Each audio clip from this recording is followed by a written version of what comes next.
Good evening, ladies and gentlemen. Peter, thank you very much for a very, very kind welcome. You will have to forgive me if I'm a bit croaky. Peter's worked me very hard since I got here today, and I've been talking with journalists and the like all day, and I'm starting to lose my voice. I hope it lasts until the end of this session. I will do my best, but just bear with me as I get a bit of water to help me on my way.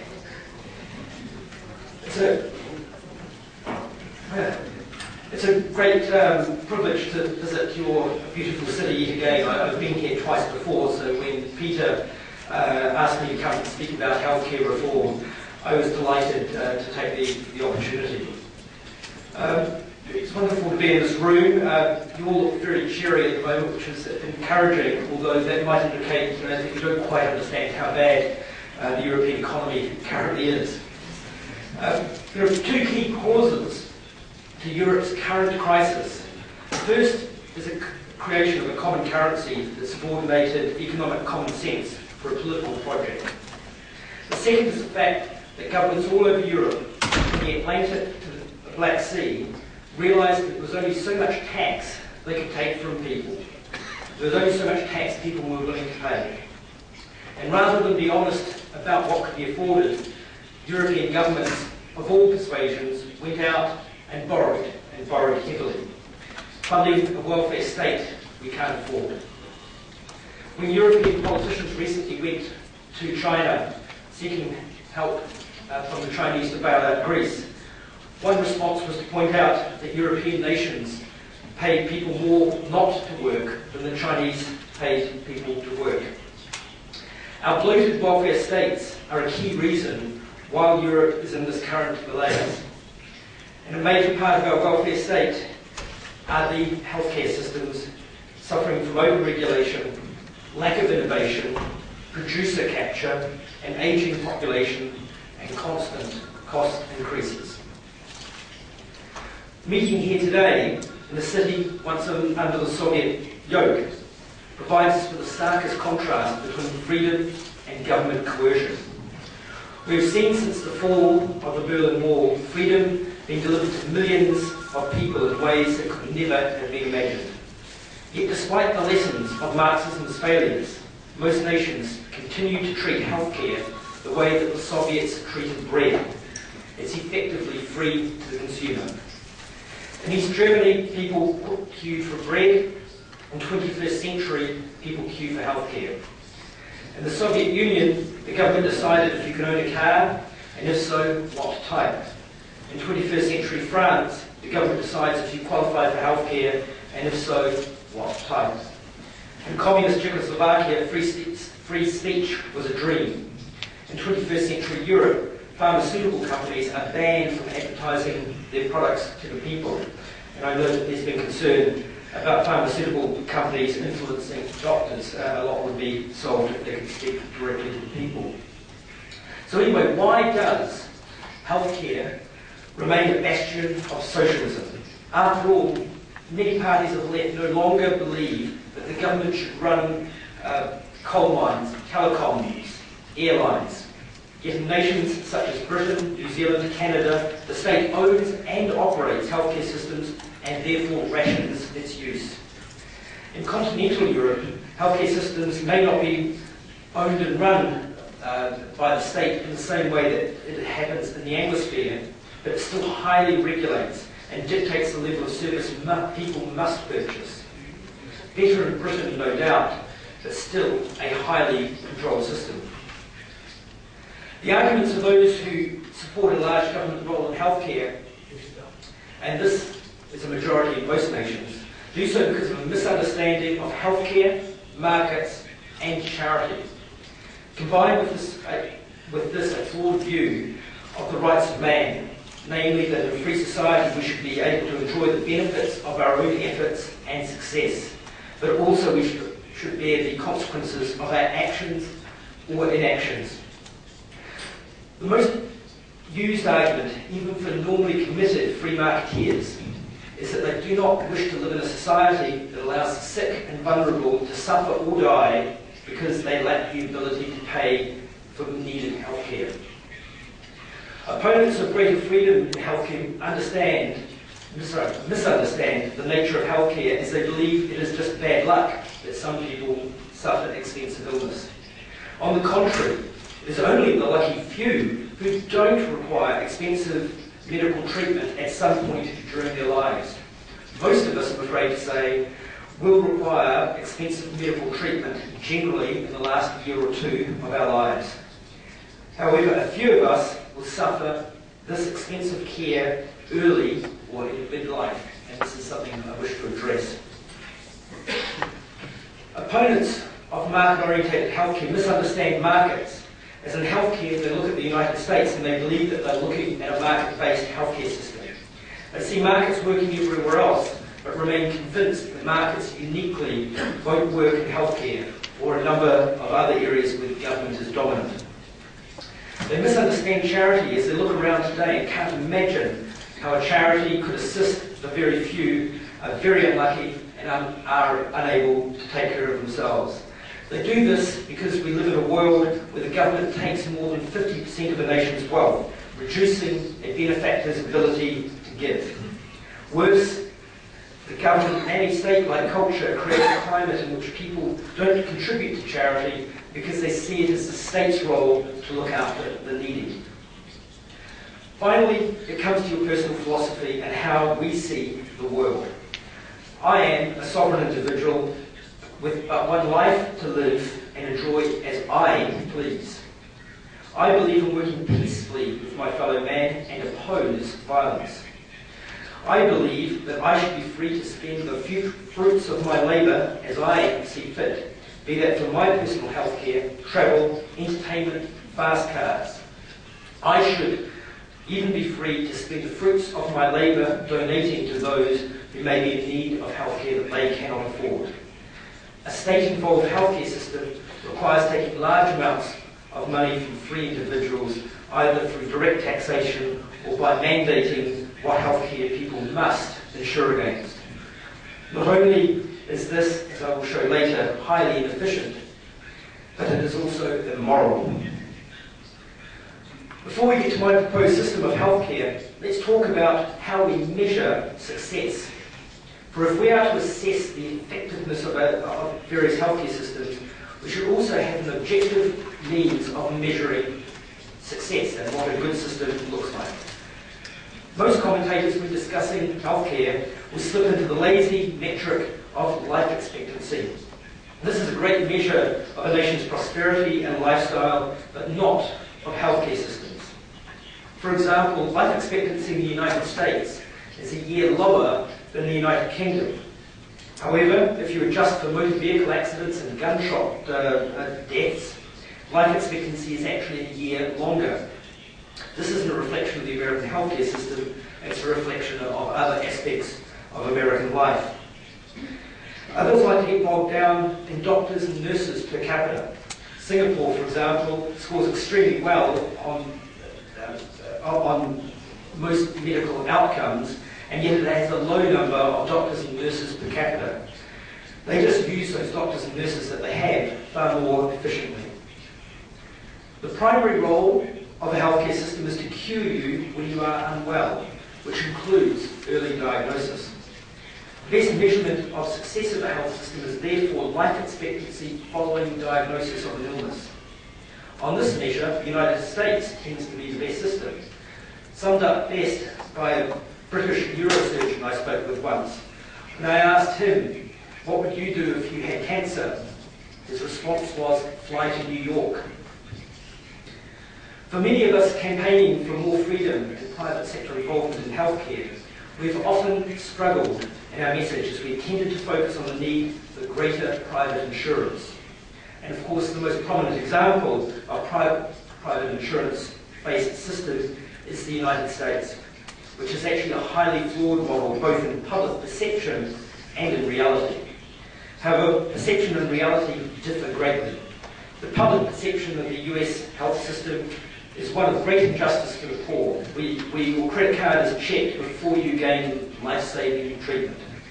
Often, opponents of free market healthcare will concede that the US system is good for the so-called lucky few, Actually, most Americans have access to very good quality health care, but just as the so-called 99%ers don't speak for more than 1 or 2%, the left have only a fleeting relationship with the truth. They will argue that the poorest in the US suffer badly. Yes, we know that in the United States, as elsewhere, poor people die earlier than the rich. I even foolishly took this at face value for a while, until I came across a very interesting study that measured cancer survival rates in the United States, broken down to the black and white population. Yes, not surprisingly, whites had a longer life expectancy following cancer diagnosis than black citizens of the US. Socialists would feel vindicated in their vilification of the American healthcare system as being unequal. However, a quick look at international cancer survival rates revealed that black citizens of the United States still have a greater post-diagnosis life expectancy than the average person in the United Kingdom and other European nations. So if we take black as a proxy for being poor in the United States, which I think is a not unreasonable assumption, you are better off being a poor American than an average European if you were diagnosed with cancer. When I've raised this in debates with opponents of healthcare reform, some have actually conceded that they'd much rather have everyone a little worse off rather than have too much of a gap between rich and poor. When interviewing staff, I will often ask them, well previously actually I must point out because I don't work on healthcare much these days, but in the past when I was working on healthcare, I'd ask potential staff and interns on their view of British, US and European health systems to gauge their genuine sympathy for the cause, but also to sort of see if they've got some grasp of reality.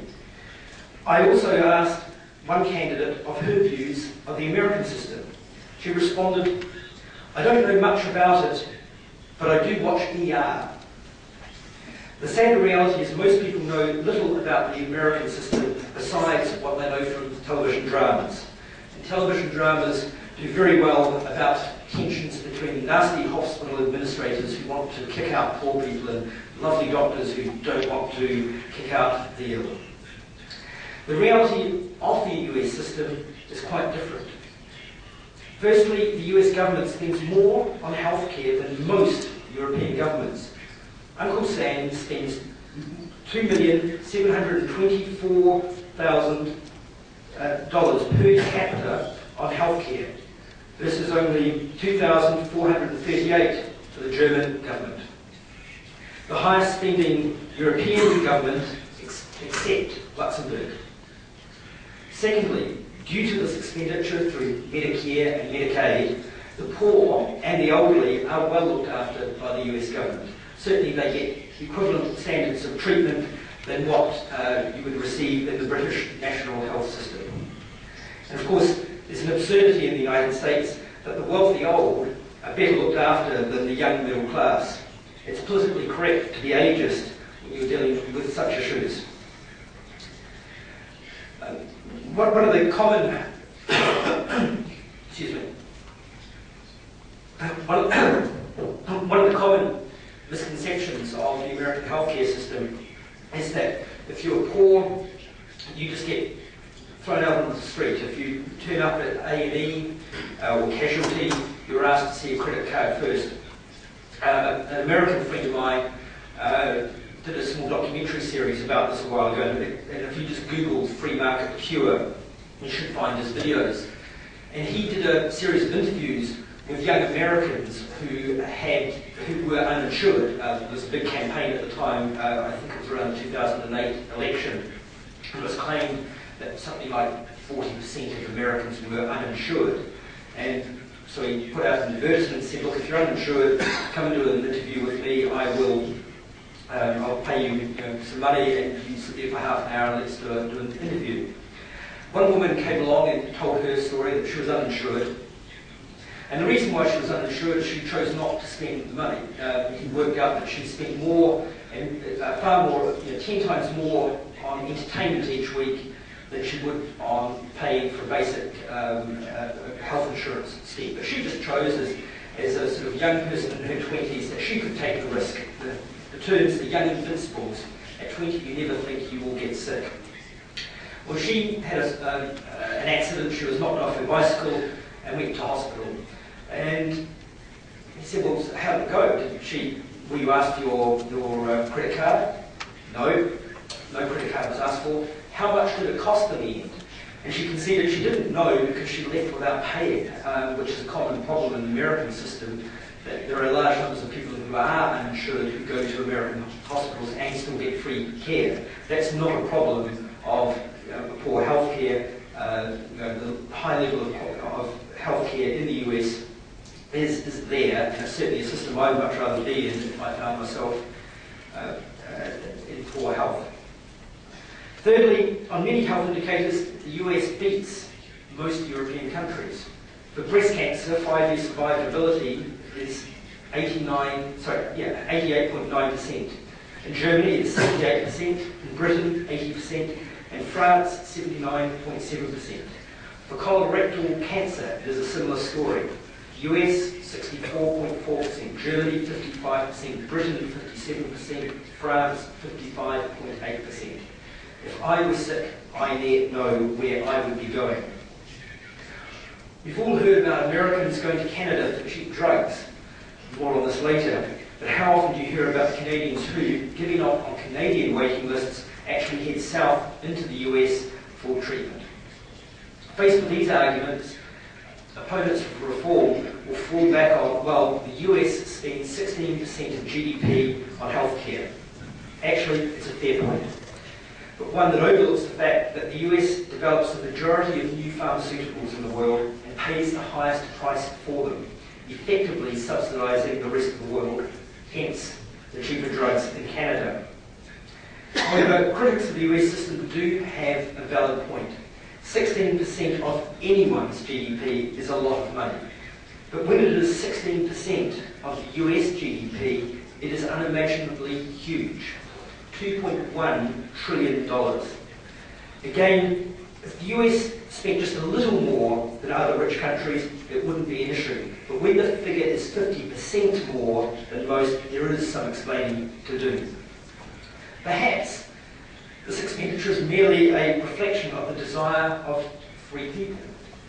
After all, while many of us can quote healthcare statistics ad nauseum, we have no idea or even less concern about what the percentages for coffee, soft drink consumption, and other minor issues. Our concern about healthcare expenditure is driven by two factors.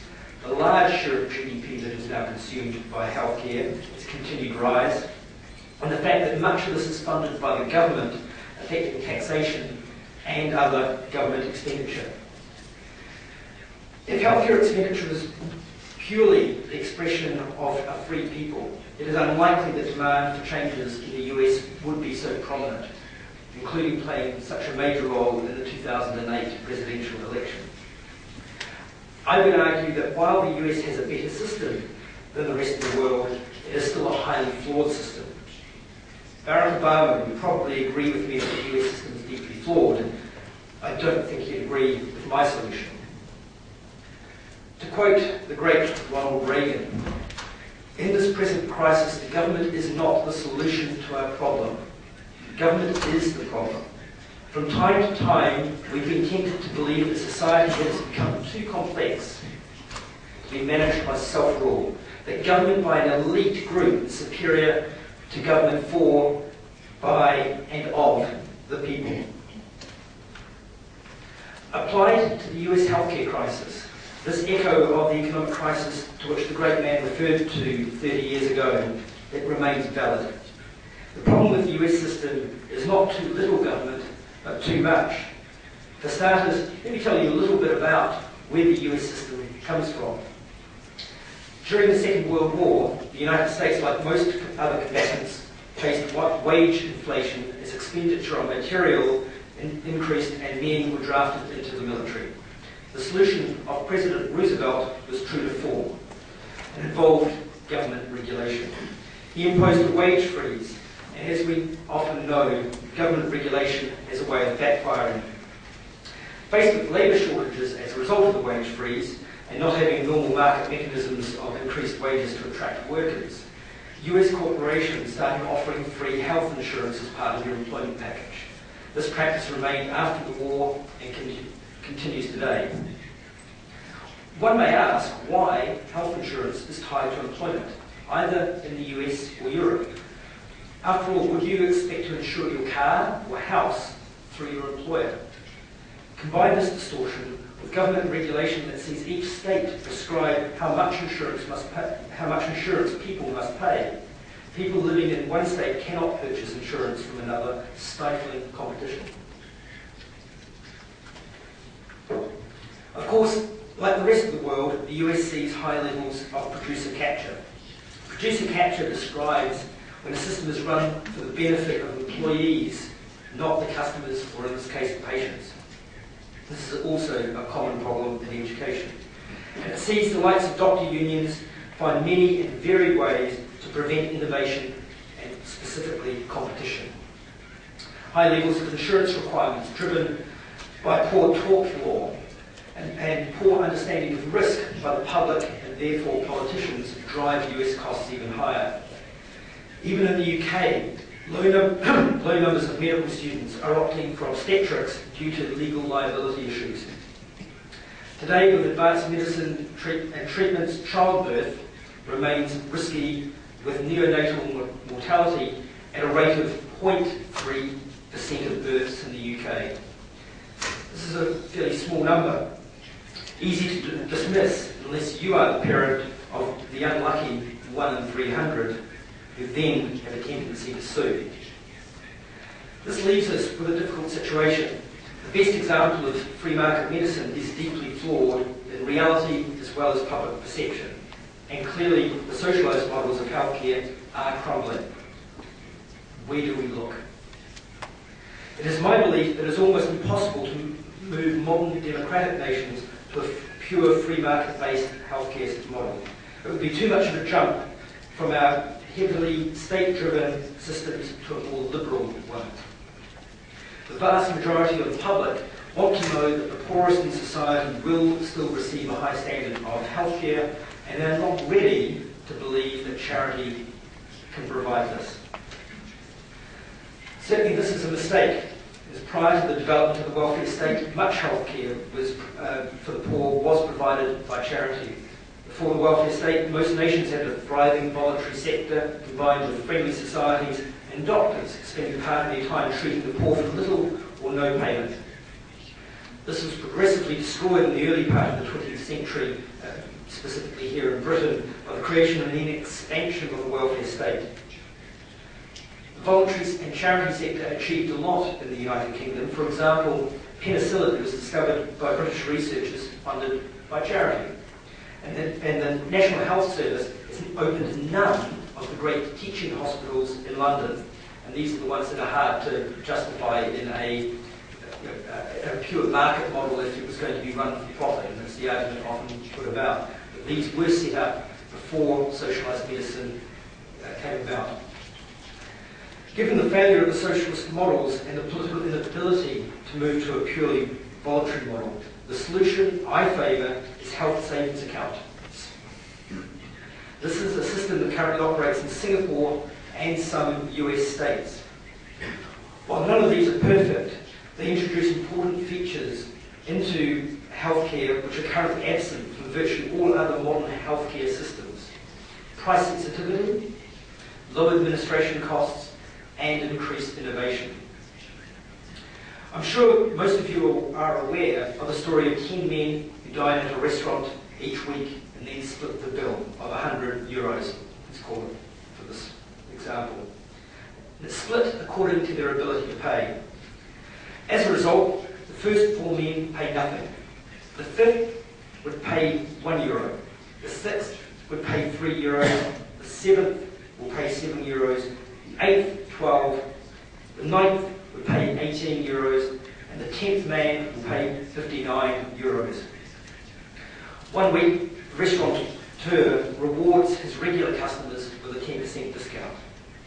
Applied equally, this sees the first 4 still paying nothing, and the other 5 gaining only very modest cuts to their bill.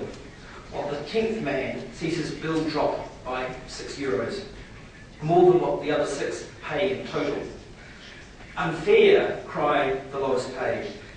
That the benefit of the reduction in the bill falls disproportionately with the richest man.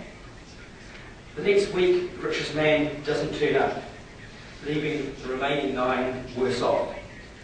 We use this to explain why rich benefit from tax cuts, which is because they are the ones who are paying most of the taxes to cut.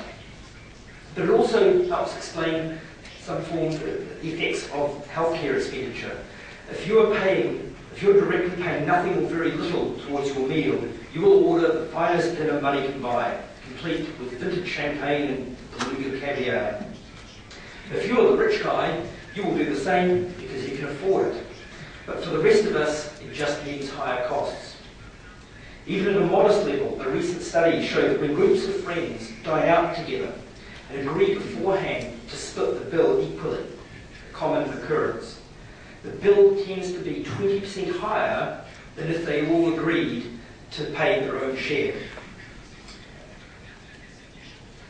Earlier, I talked about how crazy it was tying healthcare to employment.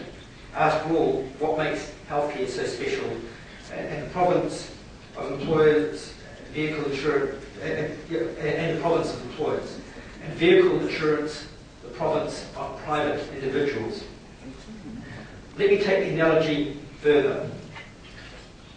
Most health insurance is like insuring your car against needing new tyres. Insurance is for the unlikely, and as we've discussed, illness is actually very likely for most of us. Put it this way, insurance is like betting. When you take out car insurance, you are betting your car will be stolen or crashed in the coming year. If you win your bet, the insurance company replaces or repairs your car.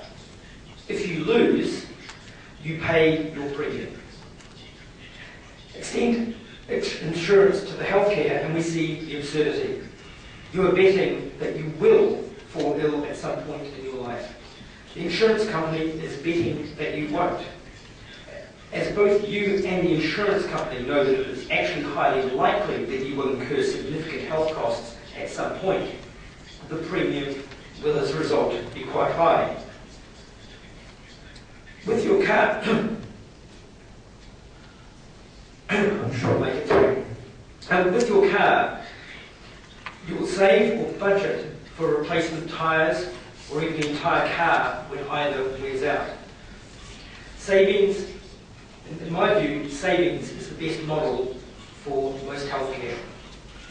With health savings accounts, all workers are compelled, an awful word I know, to save a portion of their income for a personalised, dedicated account for healthcare. When they need most expected treatments, they will use the funds in their savings account.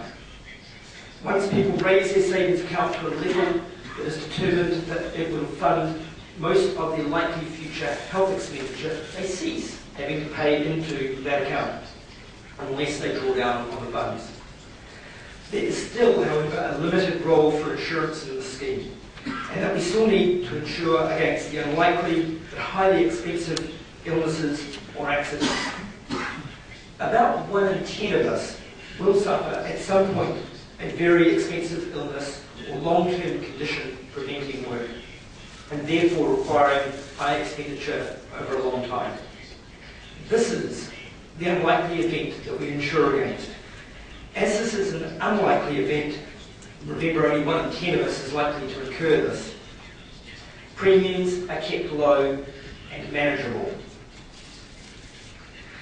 There are 3 unique features that make health savings accounts special: price sensitivity, low administration costs, and innovation. Health savings accounts create a system in which most people have dedicated funds ensuring they have the ability to pay for normal health expenditure. But because they are paying for it out of their own fund, they have an incentive to keep the costs low. Whether a health system is free to the user, such as found in the United Kingdom, or insurance-based as found in continental Europe or the United States. The patient or the consumer cares little about the costs of the treatment. Indeed, many will feel a sense of entitlement, demanding to get as much back for the past premiums and taxes that they have paid. However, in most cases, it will be a case of apathy about the cost. And I'll give you a couple of personal examples to illustrate this. As Peter mentioned, I'm originally from New Zealand, where we live quite an outdoor lifestyle, and on top of that, there's a bit of a hole in the ozone layer down in the southern Pacific. And anyone who spends a lot of time outdoors gets a skin cancer check on a semi-regular basis, which I did. And one year I turned up at my local specialist who said, "Oh, you've got a mole that I think we might need to whip out." And he said, "Go and make an appointment with the nurse and we'll have you back the next day and we'll get this thing removed." And I should point out that this was a private system funded by an insurance policy I had. I came back the next day, 10-minute operation, removed it, turned out there was nothing wrong with it, bang, it's gone. And then I go out to pay the bill. I never asked what the bill was, and it was the equivalent of €1,000 for a 10-minute operation. I didn't worry too much. I paid with an American Express card. I went home, filed my claim with the insurance company. I got the money back from the insurance company before I had to pay the American Express bill, so effectively I got air miles. So actually I should have gone to that specialist once a week and fly around the world a lot more often. I never asked how much the operation was because I didn't care. It wasn't coming out of my money. I've often argued that if I had asked, even the act of asking how much will it be, the doctor might have reduced the price. And certainly if I said, "Oh, €800, that's a lot of money, I'm not quite sure if I can afford it this week," I wouldn't have imagined he might not have reduced that price even further. And then someone pointed out to me, "Well, how much was the annual checkup you had?" And that was the equivalent of about €100. He said, "Well, why didn't you just arrange to go back in 3 months and have another checkup?" And I thought, it's a good point. And if I had, I would have spent €100 checking that particular mole out, not €900. I didn't care because it wasn't paid for by me directly. I certainly paid, as did the rest of anyone else who had an insurance policy with that company. Move on a few years. I've moved to the United Kingdom, and this time I've got a slight problem with my knee. Sorry to bore you with lots of health stories, but it helps fill these things in. But my physiotherapist said, "I think you might need surgery," and I didn't have insurance at the time. So I said, "Okay, well, what's the first stage of this going to cost?" And he said, "Well, look, you will have to go to a specialist. That'll cost about £300, and you'll have to have an MRI scan of the knee. And that'll cost about £600. And he saw me take a big intake of the breath, and I said, "Well, that's a lot of money." And he said, "Oh, are you not insured?" And I said, "No, I'm not insured. I will have to pay for that myself." And he said, "Oh, in that case, I know of another place you can get the MRI done for £400. Great, just because I was concerned about the price, that lowered the price of the MRI scan by £200. A week later, I was having a coffee with another doctor, right? Told him the story. And he said, "Well, actually, I know of a place where you can go and you'll get it for £300. But this is one of the fundamental problems in healthcare. Nobody really, you the patients, the consumers, don't care about the cost because you're not paying for it." The second key benefit of health savings accounts is low administration costs.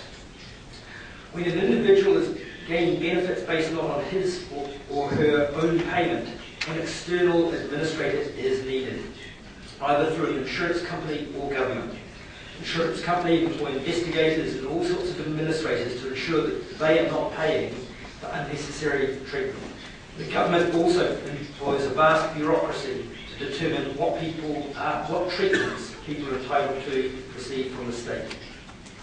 Imagine if food prices would be, imagine what food prices would be like if food was free, but a government or insurance company official had to decide what food you were allowed to receive. With health savings accounts, we bypass this bureaucracy and allow the patient and the medical professional to decide what treatment is required, with huge administrative savings over the insurance and statist models. By the way, Singapore spends about 4% of its GDP on healthcare. If European nations could achieve a similar level of savings, it would go some way, but sadly nowhere near all the way in solving the debt crisis. With a system freed of bureaucratic burden of the state or insurance companies, healthcare providers will innovate to attract patients. Like other sectors of the free economy, healthcare will see currently unimagined innovation. Worldwide healthcare is strangled by regulation and bureaucracy. When governments contemplate licensing new medicines, they consider only the risk of harm of the new drug may cause, not the harm done by delaying the release of the new medication.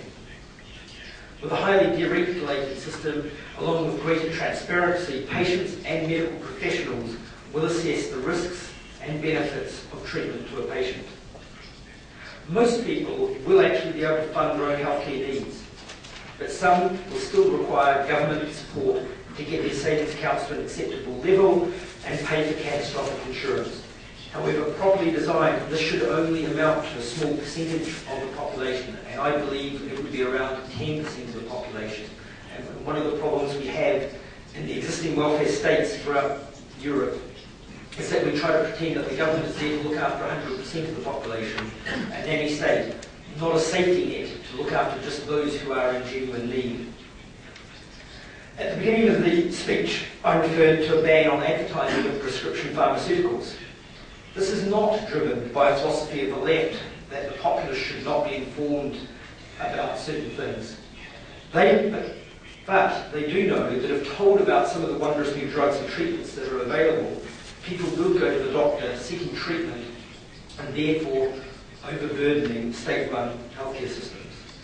And of course, if told that a new drug costing many thousands of euros will give a patient only maybe a 5% increase in the likelihood of survival, the patient will ask for the new drug regardless, especially if they don't care any of the real costs. Under health savings accounts, the public's demand for optional treatment will be tempered by the real knowledge of the price and effect of the drug. More importantly, we will be treating citizens as adults, capable of making difficult but rational decisions. At this point, many, and possibly some in this room, will be horrified. You can't put a value on a human life, they will claim. Nonsense. It's something private individuals and government regularly do, and they do take decisions about mortal risk. Does anyone in this room own a Volvo? Anyone? Okay. Not one person. Congratulations, sir. You are someone who has a very high value of your life and the life of your family. The rest of us, including myself, take a risk by driving cars that aren't the safest car in the world. So this is a risk, a rational risk that many of us take on a regular basis. The same philosophy works in healthcare. Free individuals frequently make rational decisions of risk. Governments do the same, but less transparently, and certainly without taking into account individual preferences. Government-funded healthcare systems regularly restrict access to medical treatments on the grounds of high cost and low chance of success. Again, it is quite a reasonable decision to do, but surely a decision like that is best left up to the individual and not the state. The transition to such a system is often cited as a key problem, but we can follow the lead of the Chilean pension system as a model where there is an existing unfunded government liability. Often we've talked, in recent months and years now, we've talked about the high levels of debt in European nations. But the debt that we talk about is only scratching the surface of the iceberg. If we actually then go and add on the unfunded liabilities for healthcare owed to future generations, or the pension liabilities owed to future, well, not future generations, but just people alive today.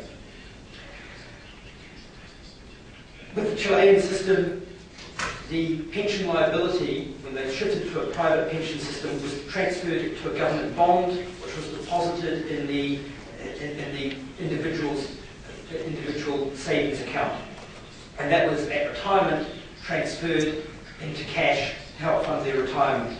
This transfers an unfunded liability that the market knows about into an actual liability that can be measured and should spook the market. It will take a generation to phase this in, but it's the only fair way to cater for people with not enough future working time to build up their funds to an acceptable level. There's no way, probably even someone in their 30s, will be able to get their savings account to a level by the time they retire, and I believe it's about 64 in this country, that they will have adequate savings. So you need to have a transitional framework with providing these bonds, essentially a government top-up, taking into account what they would have contributed in their working lives from when they started work to where they are now. Now, if I were to design such a system, I'd also include the following features. Ability to use, we would want individuals to also then decide where these funds were invested, although I think we'd ask them to stay away from Greek bonds and actually several other bonds around this continent at the moment. But you would want to treat these as adults and let them have the flexibility. Obviously, blue chip stocks would be key, land, and a certain percentage of government debt. Secondly, I would actually give people the ability to opt out. If a person signed a document for swearing any claim to government-funded healthcare, they could opt out of the system altogether. I would also allow residual funds to be bequeathed to a beneficiary savings account upon an individual's death, and I think this is important. That once again creates that price tension there for people not to waste funding. And following the experience of both Singapore and Chile, I'd integrate health savings accounts with individual retirement accounts, because in a way they actually both serve a very similar feature.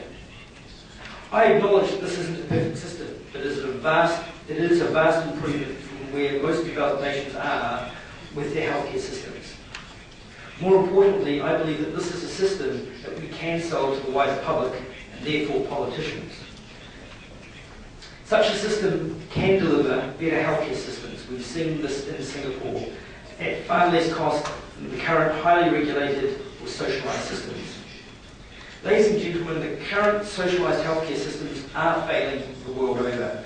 They deliver poor results, especially in the current debt crisis, are too expensive. We must address this with radical reform, not seen in the West since the days of Thatcher or Reagan.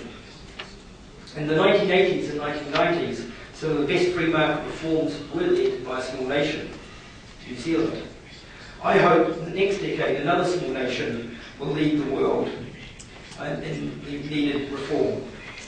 I leave you with this challenge. Thank you.